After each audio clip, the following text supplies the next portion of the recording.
buuza ku ggwanga otubuulire ensonga.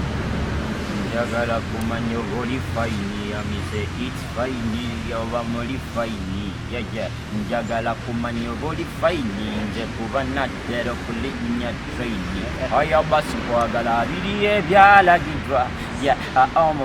omuba ibi mbagala abiri ebyalagiddwa all my friends igize bali obugero balibeera bagitanga nga tugenda mu maaso bali yeah boy. What are my people? How you doing? On the Mr. John Black, the African boy, aka Kasada John. Bebaza nnyo, bebaliza ddala okumbeerera buli kintu. Mwebala okumpagira n'okunsapotinga. Era mbayozaayeza n'okuliko omwaka omukadde. Zabwe muligo ogusoose okwapyalinga ku TV guno omwaka. Ya ensonga endesano maaso gammwe leero nze kiriyalinga eya ku bigambo ebibadde byogerwa nti John Black yakumpanya promoter omu gwe bayita promoter Beka. Gamazima ebyo ebintu byonna mbimanyiiko ebya promoter era sigenda kubyegaana naye engeri gyabibatuusizaamu nga mu abantu ngeri nkyamu nnyo ngeri nfu agezaako kunvunza agezaako kunnyonoona agezaako kunsuula kyekintu ekitali kirungi kubanga akyeze si kyekyali ekiruubirirwa kyange nzikira omwaka gwe tuvuddemu yali September nga sinaana kukola concert yange ya John Black Live in Ayabas concert. September nfuna essimu okuva omwami gwe bayita Saimo akola ku TVM wano mu ggwanga. Saimo nantukira n'agamba John Black mbaddeyo naawe bapromota mbadde njala okolereko mu America. Show negenda beerayo mu October mwaka ki owa 2019 tuli mu 2020 owa 2019. Saimo n'agamba John Black emirimu gyange ngireeta naye ogoba nnyo emirimu gyange ne ngamba Saimo engeri gyali nti musajja ali mu industry fenna tugoba kyekimu twagala kukola kifuna kwa buli yaleeta omulimu aba ayagala funa okitegeera nange nkola mba njagala funa ngamba Saimo this time round kina kudisappointinga abasajja baleete solo okubanga tukola Saimo September awonga gwako nzikira twasikana na Musayuni ekansanga owa Samide Baba nali ngeze kukola mbiri Saimo Kings Gate ya Kings Gate Saimo najja n'omwami bamuyita Christopher yali asindikiddwa okusobola okubanga nnyambako ku mpapula ngobera kweyo visa kuba promoter yagamba nti agenda kunyamba okufuna B1 B2 ofuna B1 B2 eba yabalambuzi giba myaka 2 okitegeera nga woyagala nga ofunye omulimu ogenda kubuuka bubuusa ofume mu ggwanga nti amu America tukwetaaga nti okay kansye naye eyo si yaba performers tokkirizibwa ku performinga eyo visa ebanga yabalambuzi era ogenda nga mulambuzi oba businessman ogenze kukola business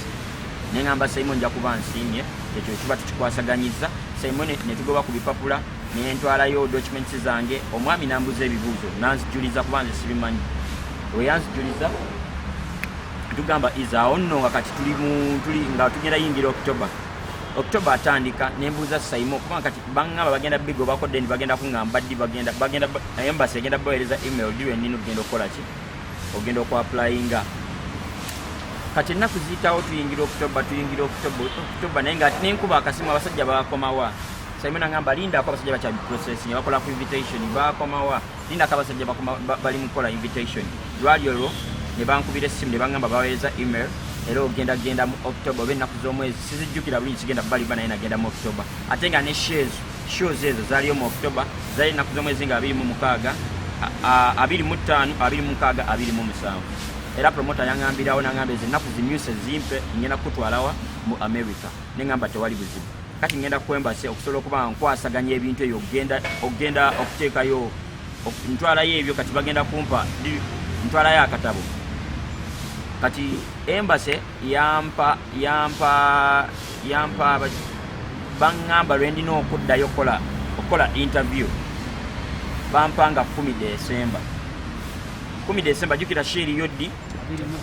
25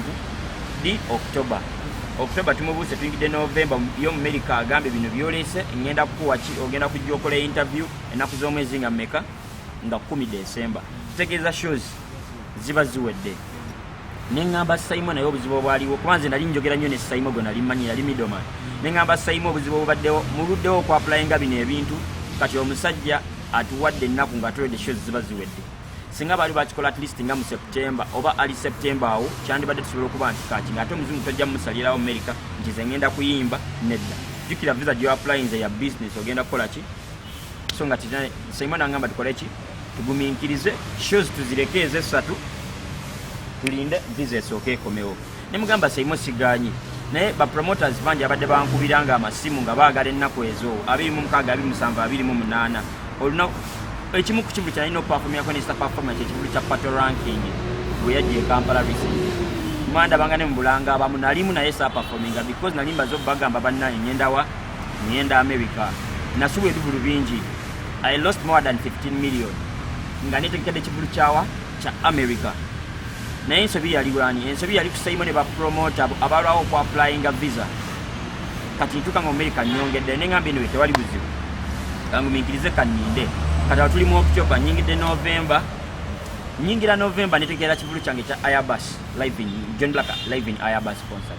Ensonga kulwacha bayimbi tukola ebivulu ebituyambako okuliftinga brand yo n'okunyweza oyinza okuba nti osobola kujja ssente mu ebyo ebivulu byoba otegese naye ebivulu ebikuwa amaanyi bisaana okukwendosinga ba brands ez'enjawulo zogamba kati ono mibi sokola naye because atulaze nti w'amaanyi atulaze nti abantu bamwagala so business sijja owagundi n'akuba akasimu mbadde njagala onnangire gundi yange owagundi n'akuba akasimu mbadde njagala onnangire gundi yange yengeri yokka gye sobola okkifunamu si concert ogenda kujjamu ssente era nebaza abawagizi mwenna mwambeererawo ekivulu kyagenda bulungi ebivulu byange byonna byagenda bulungi. Akati twali mu November awo biwedde byonna nyingira December jjukira baŋŋambe ennaku z'omwezi nga 10 lwe mba nzina okuddayo. Ennaku z'omwezi nga 10 zaatuuka ne ŋŋenda ku embassy ya America. Omusajja n'aŋŋamba nambuza ogenda wa ne mugamba nti ŋŋenda America n'aŋŋamba ebitundu nti ŋŋenda beera Boston baali bansindikidde ne location we ŋŋenda obbeera n'omusajja yali ampeereza invitation yali muzungu bamuyita Mutimbat Obedient.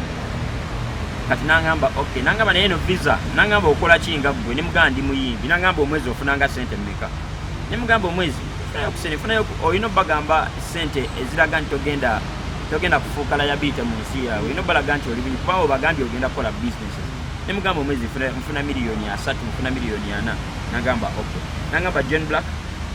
n'agenda n'alinoonyaako n'akakasa n'ategeera nti ndi muyimbi n'agamba okay anga eno visa gye tuli mu kkuwa si ya kuyimba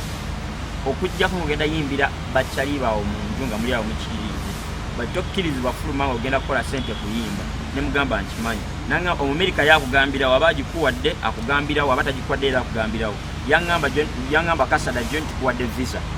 B1 B2 era nagendayo ku Monday nga ssaawa zino weri Monday nagendayo ku Monday n'aŋŋamba komawo ku Friday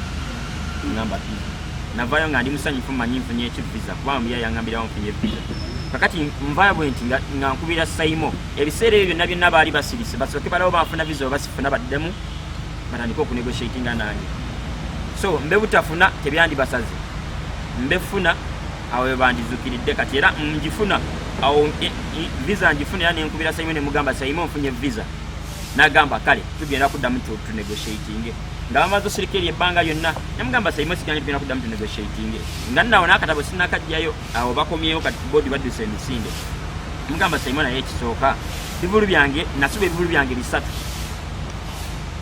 ebivulu tugenda bikola kinagamba tofayo John tugenda kwogera omusajja lisi yandibadde yampa commitment feeraga nti ali wiringa agenda kukola nange okitegeera nagamba tofayo tugenda kwogera kakati olwokutaano lwatuuka kati ebiseera nga tuli before nga tusinagenda kujjayo visa Saimo n'agamba omusajja we n'agamba omwana yafunye visa kati twogere buli show baali bampadde shows 3 buli show awo twogera ku 2019 October bampadde ezo show 26 buli show ya 15,000 okitegeere bali bagenda okumpa tebandi postingira yadde n'ekikumi ekikona ku ttaka nekikaaba tebalina 10 yadde kye bampa nga balize balawo bafuna visa oba sifunaawo balyoke baleete ssente mugamba Saimo katuli mu kuteesa naye right now wenjogerera kati baali bakomyeyo nti kati twogere ku nnaku endala sisi ofunye visa katulabe mu guno omwaka ogenda otandika 2020 tutwale mu mwezi ogw'omukaaga oba ogw'okutaano ne mbagamba tewali buzibu tugenda teesa kuba era bapromota bangi abadde bajjanga naye nga so abakkiriza because mwe mwali mutandisa okukola nange nga diri yali erina okuggwayo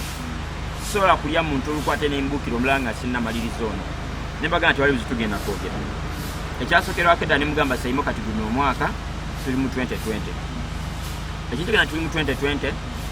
Saimo aliwo byakyuseemuko okitegeera nemwanesha nemugamba Simon akola ekivulu kyange ekyo kya John Black Live Airbus concert ebimu bye nali njagala bibeerewo byaliwo era ndino biteeka mu nkola nemugamba kati Simon engeri gye nti John Black right now 2020 sikyatambula muntu omu tutambudde ensi naye nsi ntono gye tugendamu nga muli babiri promota akuwa tiketi emu olutuuka ebingi ebitagenda mu maaso gwalina okweyambamu ebitasoboka naye nga te gwalina okuyimba gwalina okutegeera olidde olumu gwalina onnoonya ngenda va ntya wano sometimes promota akutwala n'atakufaako kasitoma lomukubira show olumu ne balance wakwesika tubala nagamba no this time round Simon this is 2020 nimugenda kumpa tiketi 2 ninotambula ne manager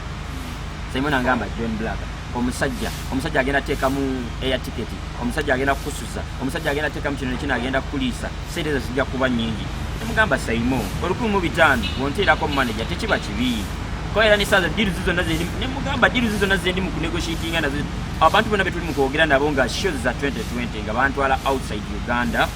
ticket tandikira mu ticket 2 n'okwambuka naye sigenda muntu omu nangamba John nemugana yabala bali mu kisobera yabala bali mu kukkiriza naye lwakubanga Simon twaliyo tutandise okulima ku katala mbadde saagala baleka nembaga nti kola Simon tutereeze mu bino ne mu bino nemugamba Simon bantu asobadde kukola mu bitalo ne ticket 2 Simon gamba omusajja akole 2,000 at least tambula naye nga manyi akoze 2,000 n'ekirala sente zonna azisasula nga sinnava Uganda kwa bingi bitutuukako otuukeyo ne balance n'otamufuna olumu n'omufunira mu bulumi nemugamba Simon awo abantu asobodde kutwala muyimbi ne manager akole 2,000 ebyo nsoogera nti njogera nga John Black nedda twali ne management twamuyita offices zaffe ekireka emu n'agamba nedda ezo sente nyingi n'agamba esookera ddala omusajja akoze visa ne tumugamba akoze visa nemugamba naye omusajja oyo saasobola omusajja oyo seeyisa bubisa akola ki Simon because gwe wamuleeta omusajja oyo samusaade ne commitment fee ebiseera ebisinga promoter wabanga ali mu kuleeta omulimu naddala abo abeewa bweru asooka kuwa commitment fee n'agamba at least kansoke nkuweyo miliyoni nga 5 zibeeraawo naye I lost more than 15 million ezennaku saazikola bo tebazitunulako era tebayagala nazibagambako ezennaku zenzitaakola nga ntudde waka okitegeera kuba kiba kizibunze sikikola naye kiba kizibunze okubeera ewaka ku weekend emba siri up country mba ninawe ennyimba kitegeeza ezennaku zebayagala zaali bize nenzibawa naye ate tebazikozesa nange eno nenfiirwa sente nnyingi nagamba nataleka okugamba John Black ebintu byoli mukola omusajja agenda sazaamu vizayo agenda kuba kwembase Simon nangamba omusajja agenda kukono n'akataboko nemugamba Simon omusajja kulwakyayo n'akatabo kange nga nze nasobola omugumiikiriza nga tannampa yadde ne deposit ye 10 nensalawo tukole tannampa yadde commitment fee nensalawo tukole ye ku lwaki ssaawa zino ayagala agenda ino ne visa yange nga mugumiikiriza lwaki tampuliza kyendi mumugamba antwale just tubeere bantu babiri ze ne manager wange tuli nnyonnyonyi tugende tukoleze shows esatu Simon ne bagaana kakati omu kwoyo babangobera ku visa Christopher nankwena nga abasajja amuganya okukwatagana ne mugamba ekintu kitono nnyo kyenjagala just batwala abantu babiri babanga tuwali 15 abanga tasobola tuwali 15 atuwe 12 musajja nagamba nze kambi kwasaganya ye nangamba akubidde Beka era naddamu nankubira nangamba njogedde ne Beka kkiriza agenda kuwa 12 okitegeera ng'otambula muntu omu ne mugamba tewali buzibu nti naye mugenda kukola shows 2 mu shows esatu kubanshe endala badde genda bera weekend eringa olina okulinda wiiki eyo namba ng'oli mu America nengamba kale tewali buzibu tukole mba nkyali awo ndi waka ku TV ndaba Simon nga nakatabo sinnakajjayo sinnatuuka na ku Friday nga ndaba Simon atandise okunnyonoona atandise okugamba abantu John Black yalidde sente za promoter bamusazizaamu visa myaka 10 nga nange sirina kyemanyi kuba nakatabo sinnakajjayo nga wagamba nange nakatabo sinnakajjayo ngamba ate kulwaki Simon ate ayaleese omulimu ate kulwaki yannyonoona nti bansazizaamu visa biki nga tannalaba na kiri mu katabo ekitegeeza bateeseewo dde olukwe bono n'akatabo kange nga bwe baŋŋamba kuba Beka yaŋŋamba yeetalemesebwa asobola okukussa asobola okuvunziza ddala n'akussa era right now ndi mu biraba because biraba bingi ku social media platforms abantu bali mugamba John Black yasereza promoter ekinde sano kiriyalinga Beka promoter Beka tampanga yoko yadde ne10 nti adipositiza ku mulimu abe kuba yadipositinga ne ba last year nandi badde ngenda nekola kubanga already namulaga nti ngenda gukola nandi badde ngenda nekola ki nenkola omwami oyo bambi tampanga yoko yadde ne10 wabagamba nti yampe 10 alete contract gye twasigninga nga nsasula oba alete drop ba promoter nadala abewa bwiru lumala okusasula the commitment fee bwati akujjako drop atandika okupushinga okitegeera omwami oyo tampanga yoko yadde ne10 ebyagamba nti yampe $15 $, asura appoint living go tazimpanga ko abanga agamba yazimpa alete kiraga alete proof eraga nti John Black namusasula zino sente n'atajja. John Black asiri mu kumpanya just omwami yetwalemerera kukwatagana kati ngenda kwembase America nangamba ojjukira kyana kugamba nti woba ogeze mu America togenda yimba ne mugamba tata nchi wangamba si yimbera sigenda yimba nangamba yakueleza invitation nga ku inviting right now awereze endala e canceling invitation yo agamba nti yakitegedde nti ogenda yimba ikibakola badda ne bawandika leta abo benyini bagamba nti kati tukitegedde omuyimbi na agenda yimba era fate tukyamuvunanyizibwako era mu America yali ampadde visa n'agindaga bwati ngeri mu katabo n'akwata nagamba n'agikansolinga kati nga omusajja akansolize visa nga tetwadde tukizanya tugenda kukola shows 12 ate kuba kyabasazaamu visa yange nenkubira Simon mba nkyakubira Simon nga ndi mu background nga muli atandise okuga nengandoza Simon ndoza ndi codinga nendekera n'envijako essimu nengamba nensirika promoter asazaamu visa yange nadde nsikiriza okukola naye nga tukanyiza ku nkomerero naye agisazizaamu gambite naye ate ekisiza okunzijjayo bino byonna nandibadde sijja yamaze okunnyonoona buli kimu yamaze okukikola yanyonoonye buli wamu anvunziza asasudde abantu nibe mbadde mmanyi nga bakyali bange baneefuulidde nga banjogerako mafuukuule abasasudde kati right now kiki kyabaagoba nga yamaze okwonoona visa yange ati right now ali mu kugamba abantu nti John Black namuli akasente namuli ennusu 15 wabanga agamba nti namuli ennusu 15 aleete evidence promoter oyo gwe bayita Beka sitwa nakola dde n'ekikumi kyo taata lekera okunvunza lekera okukola ebyo byonna byonna byoli mu kukola si birungi nakuleka nze nasobola okugumiikiriza nga tobadde yadde n'ekikumi nitandika okukola ku mulimu gwo nenkugumiikiriza ne commitment fite mwampa va ku ekyo I lost more than 15 million weekend gye mwali muŋŋambye myuse okitegeera n'ekirala egyo emirimu gye twali tugenda okukola gyali gya last year not this year obe kubanga taata wadi postinga neyo yandibadde ennusu 5 nandibadde sikyuka because nandimanyi nti nkwasa omulimu gwo nandibadde sikwata promoter mulala ate nekira sinakwata ku promoter mulala yenna because yalina akatama nakajja kwembasi okitegeera so mwami Beka ebyo nabyo nebyetoloola siryako 10 kyo siryako ba blogger bangi obasasudde bagamba John Black mukumpanya nali ya sente ezo tata siryako sente ezo olwo bani eno gye bagamba bani y'emyaka 10 gye bakuwadde nga tolinnya mu America so after amaze okansolinga gundi yo visa yo bani kituufu saawa zino weeri teriiwo actually kati nga omwami oyo omuzungu yali amaze okubamu cancelled mu visa ne mugamba kati taata tegeeza mpeereddwa as in am I banned to go to America nagamba no eno visa tugikansolinze ensonga nyingi ezireetera visa okukansolingibwa basobola okukebera ku akawunti yo nga waliyo balima nti olinako sente nga tulina nekyo kisobola okubakansolingisa oba ebintu ebyenjawulo ekyo tekiringa reject oba denied okitegeera ebyo ebizibu baba bakuganye naye wano baali bagimpadde just ne bagisazaamu anytime any day can apply nenfuna visa era ndi wano otegeeza abantu bange ab'omu America since eno promoter tetukwasaganye abantu bange ab'omu America ngenda kujja mu mwezi ogwokutaano mbakuba omuziki ebyo n'ebigamba mbu John Black bamwezi emyaka 10 mu America babalimba bali mu balimba guno omwaka gwenyini omwezi ogwokutaano ku mwezi ogw'omukaaga ngenda beera mu America nga ndi mu kuyimbira abantu bange ab'omu America okay esolo baga yavaako obuzibu oli Beka yamala okukola ebyano lweweeganye sirweganye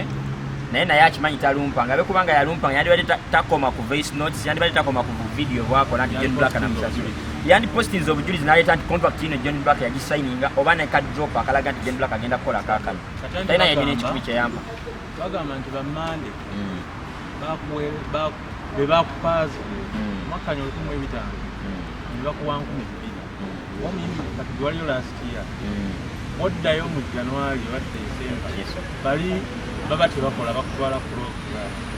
bakuwa 2000 gwe balina obasaba 2 naye kati ekyo tekyazze nti no bali baŋŋaanye kati nti mu mintwale wabula bajja bagenda okukuba visa gwe nga wakkanyiza ne bali ebakuvaako okupaaza bali n'obwonge nedda ekyo kakati kijja ng'omwami ono amaze okuŋŋamba mbu watwala abantu 2 ku nusu 15 ye tagenda kufuna yadde n'ekikumi kwe kumugamba taata ekyo kyoliko bapromota bangi bali mu kunkubira nga bali willing okutwala n'abantu 3 n'enkumi nga 2 eza $. Ne mugamba naye manyi kwasobola bakwata because already ndi naawe ate naawe oteeseemu obudde bwo tugobye ku katabo ne mugamba taata kyenjagala just ticket 2 nange omuyimbi oba si kyekyo otwongeze ku kasente akasente okumugamba akongezeeko kale abeerenga akompasatinga ennaku zinali e Uganda nga siyimba nga ninze ngene nkole shows ze okitegeera kyekyo ekyaliwo sinnakwata show yonna ya muntu kubambe kubanjikwata nga embaga promoter yenna kasita okwata show ye bwati agenda kuwanika ku social media atandika okulanga okitegeera saa zino mwandibadde mulaba nti John Black already bamukwasa ebivulu nti already kati alimu akalanga already bali mukola ki bali mu butambuza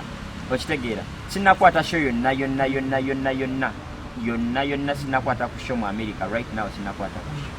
just ngenda okukola kyendi mu bagamba John Black kyengenda okukola ebyo byabaddewo kuba waliwo ne gwe yagambye nti yansasulira workers visa teyakikola eno visa yali yabalambuzi era ebyo byagamba yansasulira simanyi workers visa nedda right now kyengenda okukola nga John Black ngenda ndi mu ku-apply nga nze mwennyini kuba muzungu yangamba you can apply I'm applying for the performance visa ebeeremu so that anytime any day promoter wajjira mugamba nina akatabo kange togamba nti ogenda kugoba ku katabo mbu kino okitegeera ngofunyemu ekyokuyiga yes ekyokuyiga ebikubanga yali nga workers visa yandibadde tagisazaamu because bo nabasasula tusobola yandibadde naye eno yabalambuzi togisasulira kakalamu se radio Simba yesterday kumacha Madrat yanfudde Madrat kyali wange naŋŋamba ndabye video ya Eddie Mezaya naye ate ng'omusajja awanda ne mugambe Eddie Mezaya yani obutabalimba iso upon the living God ye nga ye badde simumanyi okitegeera kakati ampeereza link nkirikingayo ng'Eddie Mezaya alinga mmanyi nti oba twemanyi nnyo Eddie Mezaya sikumanyi mbadde sikumanyi paka gyo nakulabye Eddie Mezaya yayogedde nti sewe yalikomeninga n'omwami okujja gye yalikomeninga omwami we bamuyita Saimo abasinga mu mumanyi Saimo munene w'omu kibuga Eddie Mezaya simumanyi Eddie Mezaya ye just yabadde ali awo ndowooza yabadde oli information gye yamufiidinze Eddie Mezaya gye yaleese pozi nekiranja akutegeezaamu omwami yavuga nti yampa 5 buli ku show deposit taata adde n'ekikumi Mr. Eddie Mezaya omusajja teyakimpa beeka tampa nga yokadde n'ekikumi tadepositinga nga kwezo shows abadde tannampa yadde n'ekipapula ekimu okusayininga yali ayagala alawo baafuna visa oba sifuna akwate omulala abuukire omulala agende n'omulala nga nze akatabo kange kamaze okwonooneka n'obudde bwange bumaze okukola ki okwonooneka essebo promoter yafiiridwa emitwalo ekiro ekiro okujjako bbanja eyapa 10 basoka sasula sente yakunyedde yazifiiriddwa mu ngeri ki yazisasudde omuyimbi yakoze ekyo yasasula ekifo akati kankubuuze osasula ekifo sasula sawuni ate nasasula muyimbi kwaki tetwebereramu ojja otya ng'oyagala kuleeta kategezi oyagala kutwala John Black Arua naye osasudde sawundi osasudde ekifo tonnasasula muyimbi omulala wamutwala omwami etambanga yokoladde n'ekikumi wabaga nti yasasudde tiye byonna yabisasudde kwaki yasobola kusasula nze omuyimbi etegeeza nze tantwala nga priority atwala nga biri first priority tannampadde n'ekikumi yandisoose kusasula nze nga tannasasula ebyo okitegeera yali agoba ku visa alawo oba ngifuna oba sigifuna abuukire omulala nze mbeere muloosi era ze yantuusizaamu okitegeera taata tannampa yadde n'ekikumi nze naluzinga sente nyingi ekifulo ekimu mu kibagambye ekya pato ranking naye nno kiyimbako sakiyimbako ebivulu bibiri byali up country saabiyimbako nga neetegekedde show yawa mu America etatuukayo yadde ne commitment fee n'ekikumi bwe kiteyakimpa naye ye tabitunuulidde kakati twatuuka ekisaala tumugamba ti kifo kyosazaamu visa yange tugambe sente mikazi wateese mu visa tuzikusasule omusajja yangambye $2 million namugamba $2 million tewali buzibu jangu meeting management tukole kikusasule ogane kwonoona visa yange katabo kange kubanga eba bad record next time we can work oba otuukirizagana ku bino tusobola okutu ate nga n'ekinyiza omwami oyo ku 10 bamala ne bakkaanya kubanga oli yabigoba kumenya yaganze njogedde ne Beka akkirize 2 shows 2 nyize bajje badipostinge nziramu okulaba amawulire ganvunza so simanyi gye byako nga promoter ya mu shows nazo bimwali mwogedde yakoma kulamuza teyampadde n'ekikumi teyampadde n'ekikumi ne visa yali agasobola kutegeera oba ngifunye alyoke yeeyongereyo yesebo okera ddala sawa zino abamuyinza olowooza kyagudde ku John Black yekka naye nenkya naawe kijja kukugwako kuba promoter ono nze sijja kujjayo ebyo naye promoter ono era yali ayagala ono promoter mwennyini era waliwo omuyimbi gwe yali ayagala okukola bino byennyini byankoze naye lwakubanga ebyo tebinkwatako naye kati ngendo nnoonyereza nga ye promoter atafa ku bayimbi atuuse eri kasitaafu nyeezize ye ayeyongeddeyo naye kwe kulabuka ne ngamba awo ntambula ne manager at least manager yananwanira naye abawagizi bange bennyini bengeza okuyimira balaba ndi eno neesika sirina wakusula neesika sirina motoka ezijja ku kifo neesika sirina nkuuma bintu byemanya at least obirawo ne manager ebimu nakuterawo akabegabega so bayimbi bannange mwenna kino guno omulama gutukwatako bangi tufeesinze bino ebizibu mubifeesinze naye nga muli eyo omusirise bangi temusasuddwa bangi bapromota bababbye mu ngeri eyo bapromota sibalinaako buzibu naye abamu ku mmwe tebatuyisa bulungi so mbakoola mu kino ekintu tweberere musaazi emizoloza kiri ku John Black yekka naye nenkya mujja kufulumbira amawulire nga naawe kiri kugwe omuyimbi ali eyo so we just have to work together nganzire nvuddeyo nenkiri yalinga air ne bannamawulire mwenna bamwe tebannakutuukirira kuwa ssente bambi kubirako John Black Kasada omubuuze kituufu kiri kitya bannamawulire bangi nga bakyali bange kwa tuli mu industry yemu munnamawulire weetaaga omuyimbi yeetaaga munnamawulire mwe bamesenja abatwala message wakati w'omuyimbi ne fani gwangamba fani kyayagala gwagamba fani kiki kyenakoze munnamawulire obanga toli mu makati awo kyetunanye tugenda ku interactinga na fani naye bambi obanga olina connection nga contact yange any contact ngawo nankubira nti John Black anjagala oyimbe wano ngawo nankubira nti John Black ankwagala ku interview ngawo nankubira nti John Black anategeeza ku kavulu kange njagala ompitirewo era we nkusaba onkubire nga John Black bino byempulira bituufu before nga tonnagenda ku TV oba ku radio okunvunza bambi kale